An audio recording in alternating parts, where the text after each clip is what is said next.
Hey, this is Steve in Dallas, Texas. It's Saturday morning, my friend, and you are listening to Light Talk. Good morning. This is Ellen calling in from the beautiful island of St. Bart's, and you are listening to Light Talk.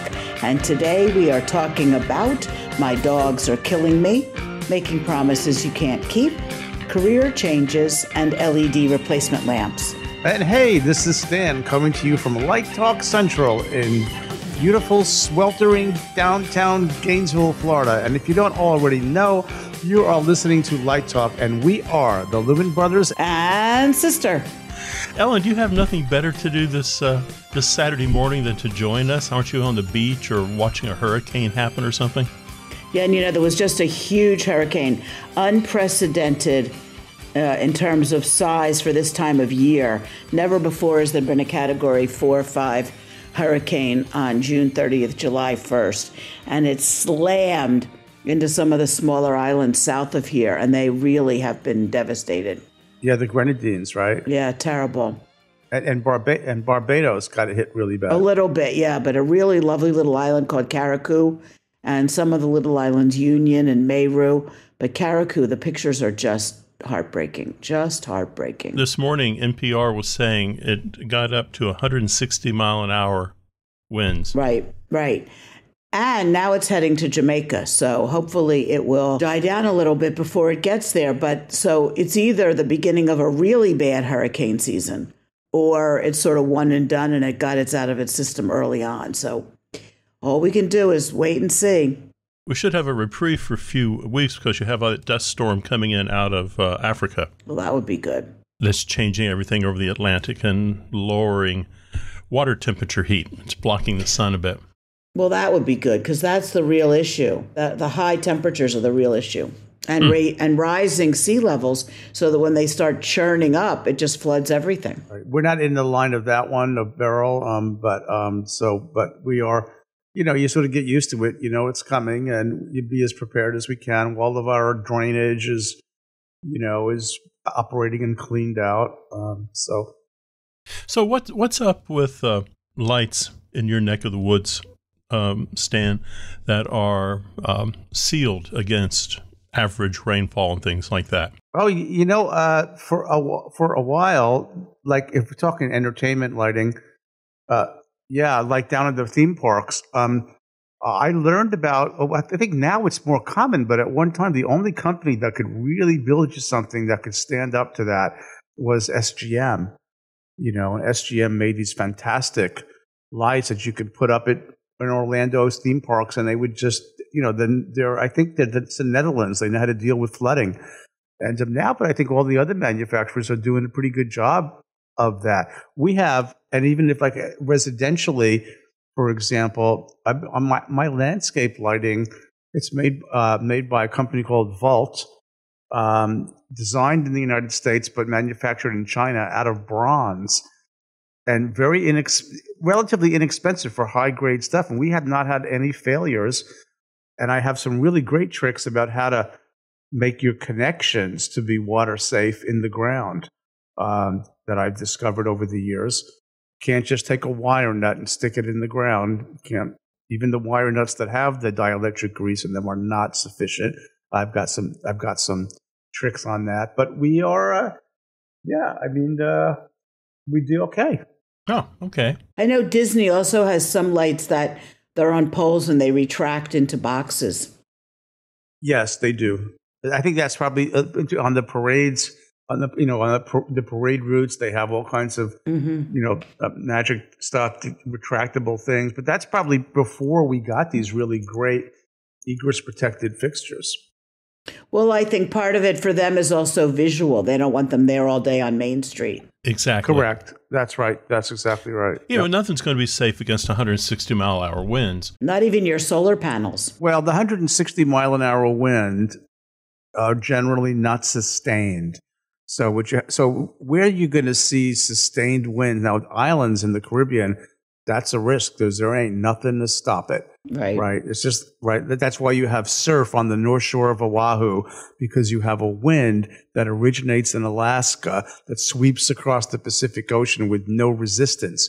Where I live, we have a lot of trees strong trees, oak trees, on both sides of the coast. So by the time anything hits where I live, we're not going to see a sustained wind of 160 miles an hour, or else we are living on another planet. And that could happen, but it's the coastlines that really have to worry.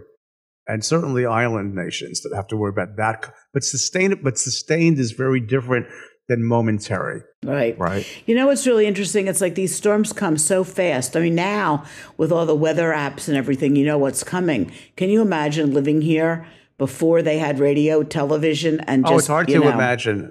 Yeah, it's hard to imagine. And I'll say this, the bigger worry is not the wind right now, I would say, in areas that are vulnerable. And even in my town, what we worry about is the thing stopping and stalling and sitting over you for days and days and days. Right. We had one, I can't remember the name, where basically that storm picked up half of the Caribbean Sea and carried it over Cuba. Right. If you remember that. And Cuba was Cuba took the hit for us.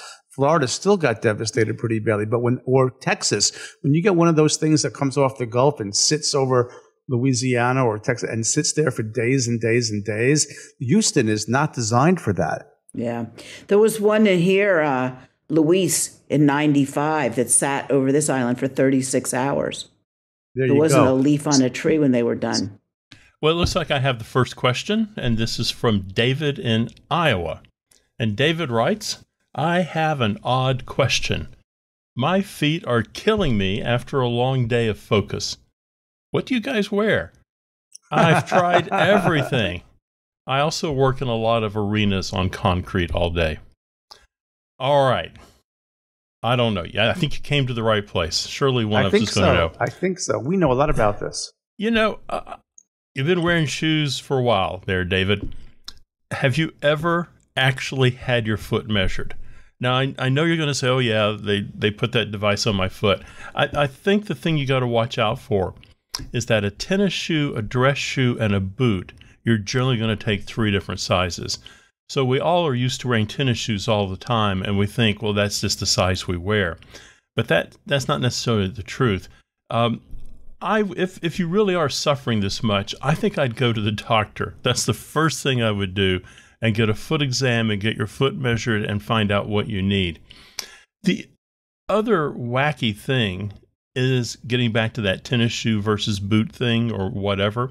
You may not be wearing the right shoe for what you're asking your feet to do all day long. And also, which is kind of weird, you might be wearing the wrong socks. Socks have a lot to do with your comfort on the ice all day long. So, once I switched over to decent boots and decent socks, and I had the support that I needed to be on my feet all day long, and I also look for every opportunity to sit down if nothing's going on. But it's the shoe. You got to get the right tool for what you're doing. And if you don't have the right tool, you're going to pay the price after a couple of hours. And squish is not always better. What about, Ellen, you're on your feet all day at LDI. What about you? What's your suggestion about this? Especially last year, because they don't have carpet in the expo hall anymore, and it's harder and harder to walk around there. I got 2 pairs of incredibly comfortable Skechers sneakers, and sort of alternated them back and forth. I find not wearing the same shoe 2 or 3 days in a row helps a lot. And these have enormous padding and were very, very comfortable. And I will only wear cotton socks. Any other kind of socks are just not comfortable. Oh, I'm a wool sock guy. I use Darn Tuff. Wool socks, man, I'm telling you, they're great. They're great. Just got to get the right ones. Also, they're smart wool, but Darn Tuff is guaranteed for life. You can take that sock to the grave with you. So my Darn Tuffs, if I get a hole in them in a year, I can send them back to Darn Tuff and they'll send me a new pair of socks down. That's impressive, Steve. I'm just looking them up. I had not heard about Darn Tuff. I have a specific recommendation because I've had episodes of plantar fasciitis and I do have very significant foot pain. So I'm going to recommend, but let me just say this. So all shoes, boots, whatever, they all have an insert. your foot's not on the shoe. There's something in there that pads it, right? And the different companies, when they make the shoe, they put a thing in there, right? And they can usually pull them out when they get worn. So you have to have some kind of insole in there. So I discovered a company called Protalus, Protalus, and these are inserts that go into any shoe. They're really great when you call them.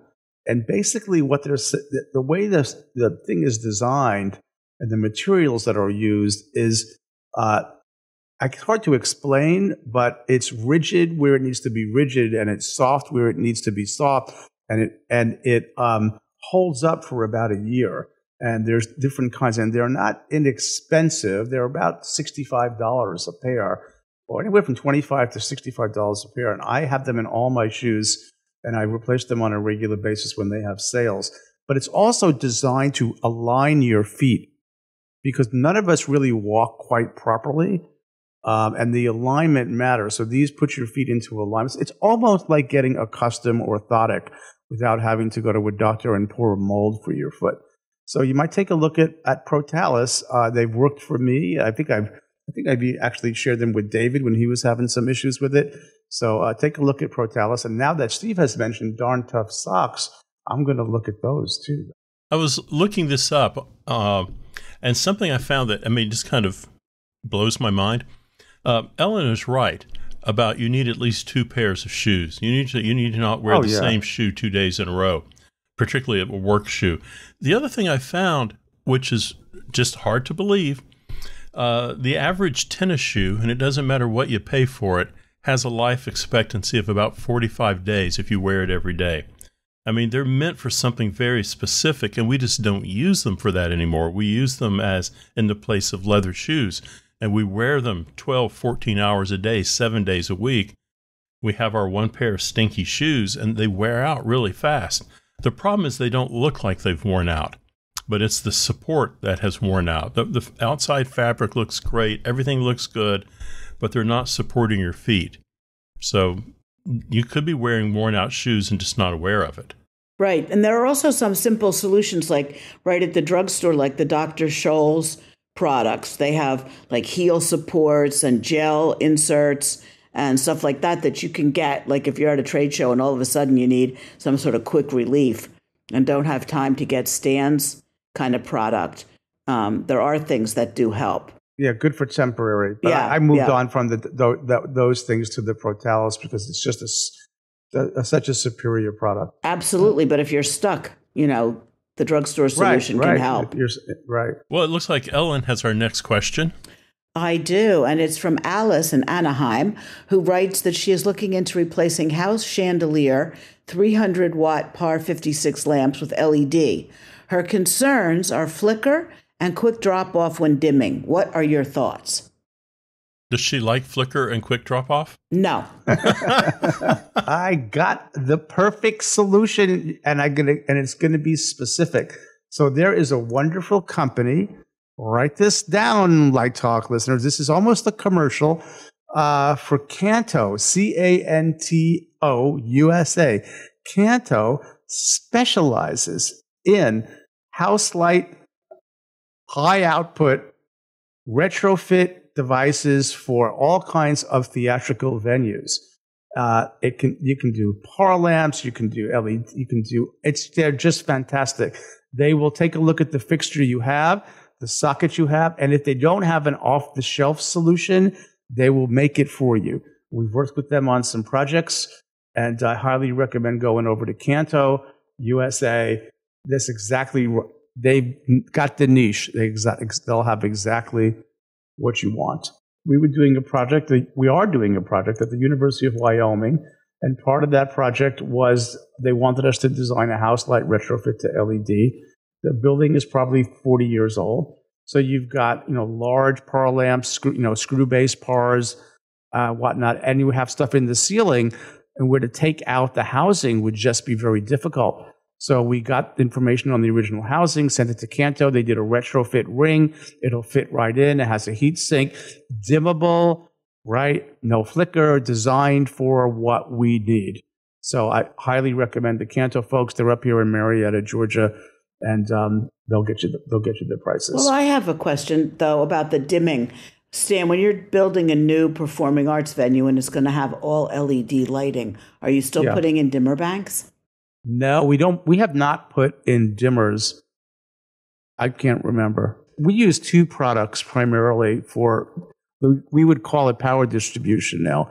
So we use one of the common products we use is a circuit breaker type panel that just sends straight power to the fixture, and you turn and when the panel sees that DMX is on, it flips the breakers to the on position, and the LED fixtures are powered up, and then you just use your data to tell it its right intensity. Now the breaker panels are cheaper, but some people complain the breakers can sort of crap out, and that's true. Some people actually use traditional dimming racks like an SR48, like an ETC dimming rack, but we don't put dimmers in the modules. We just put power modules in. And you could argue that the dimmer rack is maybe built a little bit more robustly than a breaker panel. Yeah, but we have not specified a tungsten load on a project. We just don't anymore. Not happening. Stan has our next question. Oh, yeah. So Heidi in New York City asks, what can I do when a very talented member of our team has overpromised and underdelivered on a project? Now it's affecting everyone. They knew what the situation would be in advance. And firing them is not the answer? Well, Ellen, when I got this question, I kind of came to that same conclusion that you did. Well, they should just be gone. But if they're in the middle of the project, they're under contract, let's say, it would be difficult to break the contract. Right. And let's say the war tenure, for example, and let's say that the work on the stuff that they can deliver is good and acceptable, but it's the other stuff, and it's falling onto other people to pick up the slack. Because they simply don't know how to do it? Let's take the best of intentions, or just use Steve's great line of there's no villains here. Let's say they were just really enthusiastic and were excited to be doing it, and where maybe haven't really been at this venue in the trenches for a while. And so they thought, it'll just somehow, that'll get taken care of. I won't worry about it. And now, of course, the proverbial poop is hitting the fan. So how should people, I guess the question is, how should the team respond? Do they just suck it up? I suppose if that person is a really valuable asset and is bringing something very specific to the table, you reinforce them with someone who can get done the other stuff, right? Yeah, and I think that's probably good advice. And people will pick up, good people around on the team will pick up the slack. Right, but then you have sort of a level of frustration that's brewing, and then it might impact what you would do in the future. There could be a situation where this person can't be not hired the next time because they're embedded in the institution or the venue for at least a certain period of time. I think this happens more often than we think it does in a lot of industries. For example, I'll use myself. I am very careful when I'm selling myself to someone who is doing rock and roll that I am not an A-list programmer. I've got great ideas. I can use a programmer and I can produce a good quality of work, but I'm very careful to let people know there is an added expense in bringing me on board, that there is going to be a programmer with me when I'm coming in. And I think sometimes producers, directors, clients, and we who are providing service think everything will work itself out all right. We think, it'll work, it'll be fine, we'll make an exception. And that's where we get into trouble. And it comes down sometimes to unrealistic goals as far as time in the space. It comes down to maybe I'm wanting to save money. Or, let's do it a different way. It's like me going out and, I've done some architectural work, but I'm not about to be able to go out and redesign the whole lighting system and infrastructure for a church. But you sit there and you're talking to your client and you start thinking, I can handle this. Sometimes we have unrealistic goals of ourselves also, and we're not selling what our strengths are. We're just saying it's going to, I don't want to say fake it till you make it, because I think that's too brutal. But I think sometimes we are a little pie in the sky. It's going to be fine. A little bit. I got you, Steve. I think there's a tendency to self-delude, if you will, and not honestly assess. Like, let me use myself as an example. So we do some architectural lighting, but we really are a specialty lighting. That's our thing. So should we be lighting like we're doing at church right now? But we're not doing the meat and potatoes stuff. We're not doing the bathroom. We're not doing the front lobby. We're not doing the classrooms. That's, could we do that? We could delude ourselves into doing it, but the specialty stuff, the theatrical stuff, the weird stuff, the stuff that's very customized, that we're comfortable with. So, there is a tendency, that's that, levels of competence, right? It's like, know what you don't know, right? And then know what you do know, and then don't, because you're going to end up, I'll tell you what, this is how should I call this? My control mechanism for not self-deluding myself. And maybe this is the best advice for that person who overpromised and underdelivered. What's more important to me than the one project or the one job is the thing I cannot replace easily, and that's our reputation. So I am not willing to risk our reputation. And so if I'm self-deluding myself, I'm going, well, maybe we could do it. Maybe, we know that sort of, we could maybe, and I'm thinking, how are we going to be perceived if we can't do it to the degree that it should be done? Then our reputation takes a hit. And it takes decades to build a reputation, and it takes one job to ruin it. So that's my sort of, what would you call that? My something that prevents feedback or prevents back, negative impact. That's my squelcher, right? I'm going to squelch that self-delusion because I don't want to risk the reputation. Well, sometimes you do. You have to say no to a project. Yep. You have to, if there's doubt in your mind, if you're starting to think, okay, this could go south, and what am I going to do? You got to learn to say no. Steve hit on something important before, too, and he said, he says up front that he needs to bring a programmer. Well, if you're getting hired on a project and there's like a lot of IT involved, or there's a lot of social media involved, or there's a lot of things that you may not know so much about, I think you have to be very clear up front and say, hey, look, I'm a great writer, I'm a great copywriter, but I don't really know how to post or edit video. And just let people know really what your limitations are. Right. And it could be like, I'm just trying to give the person the benefit of the doubt that enthusiasm which I loved. I'm enthusiastic. David would tell you I'm maybe too optimistic, right? But there's got to be a sweet spot between, your enthusiasm. You might have gotten carried away with it. So yeah, we can do that. That'll be great. Because artists get together and, we'll do this. Yeah, we'll make it happen. It'll be awesome.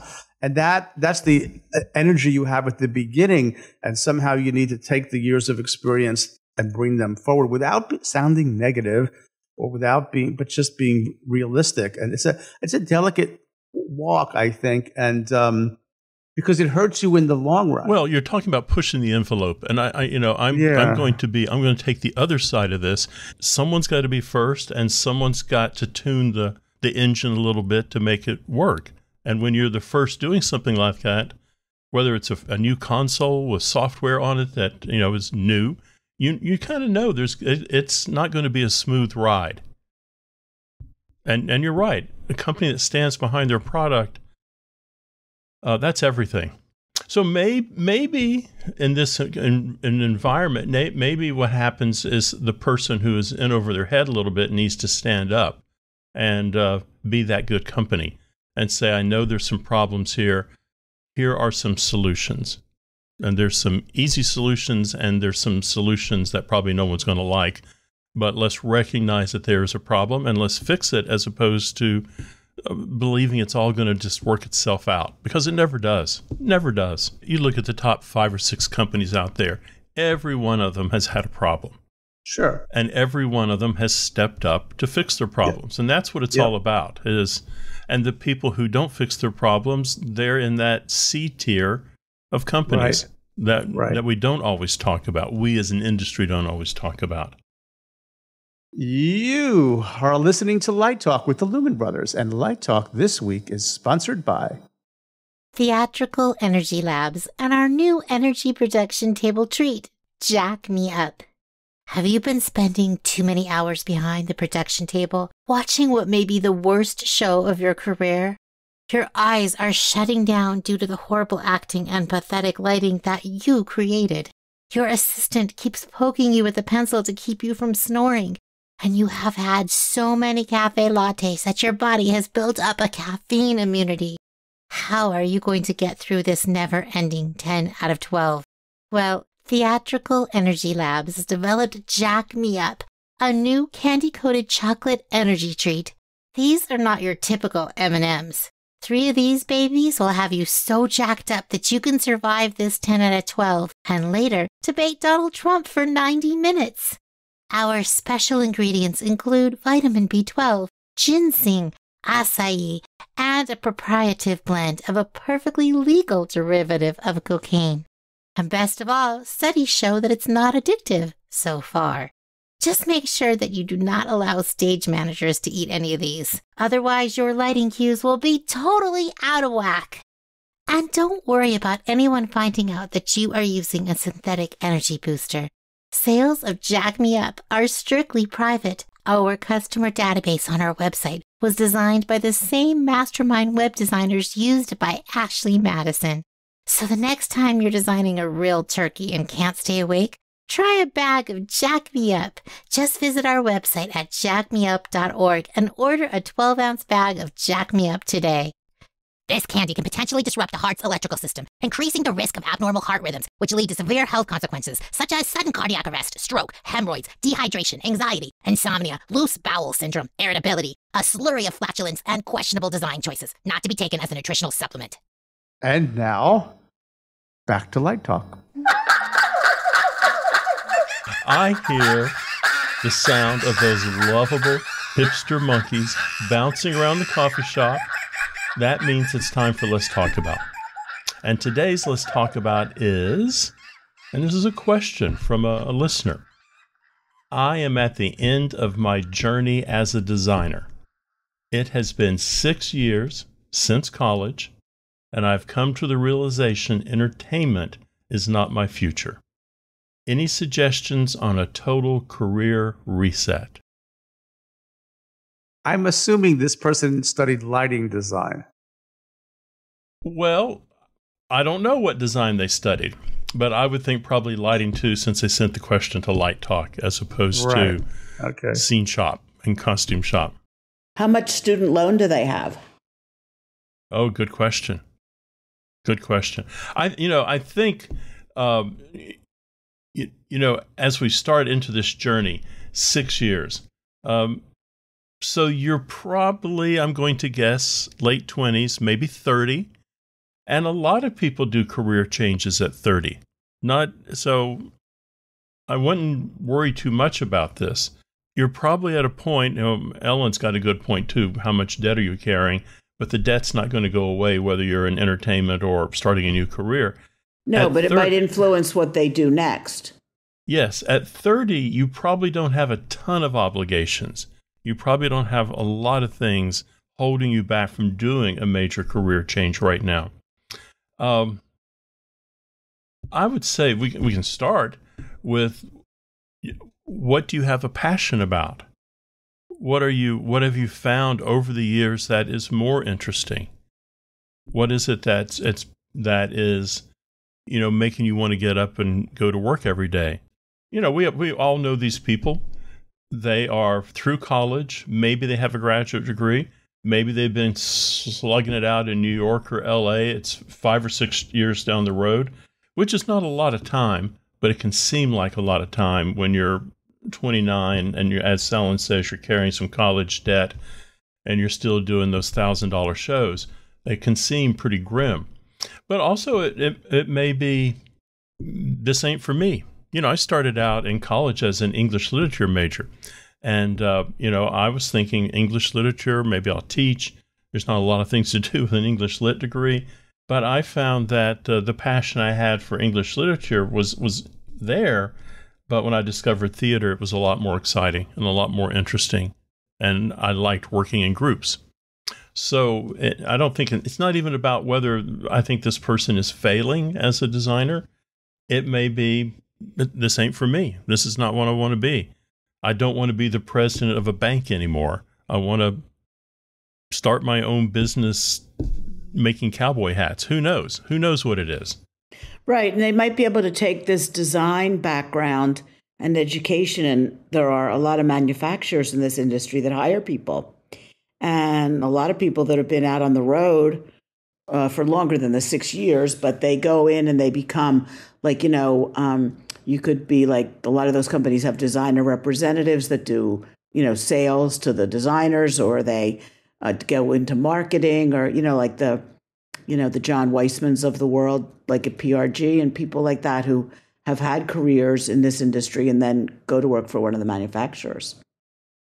I don't know if the person wants to go back to school or what their propensities are, what their intellectual level is. But if I can just speak for myself, if looking at what the world is today, where the exciting things are happening, for my own areas of interest, I would be interested in neuroscience myself. And I might be interested in artificial intelligence. But I think for me, neuroscience is where so much, the brain was so mysterious up until we got functional MRI. It was the one organ in the body we could not see. And just in the last 5 to 10 years, not only can we see it, we can image it, we can watch it in real time.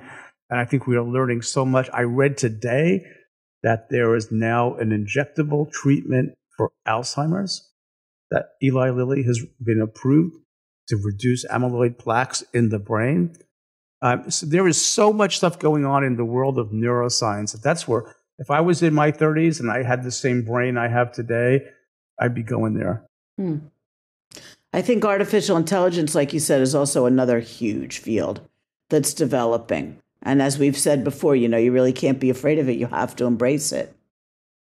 Well, I think a lot of people, I had 3 uncles who went into the military when they were 21. They came out at 42. Now, clearly they had their 20-year pension when they came out, but all 3 of them then went to college. So, you know, I've actually had 4 students in my career that have been in their mid-30s who have been in the military and have come out of the military and started a whole new life in entertainment.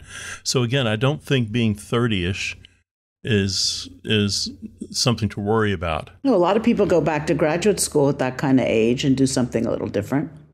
You know, I looked it up online for what it's worth, and there actually are professional people who help you asset or take a look at what skills you have, what interests you have, and help you map out a career change. They're called career counselors.